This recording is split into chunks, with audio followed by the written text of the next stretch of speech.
Tingkat kehadiran pada Pilkada Serentak 2024 mencapai di angka 80% untuk lokasi tempat pemungutan suara 09, Desa Lewi Malang, Kecamatan Cisarua, Kabupaten Bogor.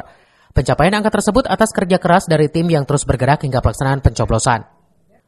Tim pemenangan pasangan calon Bupati Bogor dan Wakil Bupati Bogor Rudi Susmanto dan Ade Ruhandi berhasil dalam menjalani sosialisasi ajakan masyarakat untuk datang ke lokasi pencoblosan Pilkada Serentak ini.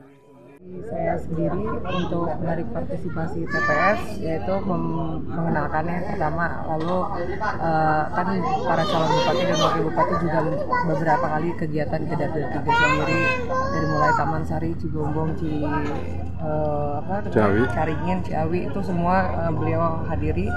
Dan juga untuk tim sendiri, saya punya tim sendiri juga yang saya untuk membuat kegiatan seperti fun game atau sepak bola dan juga senam, juga door to door.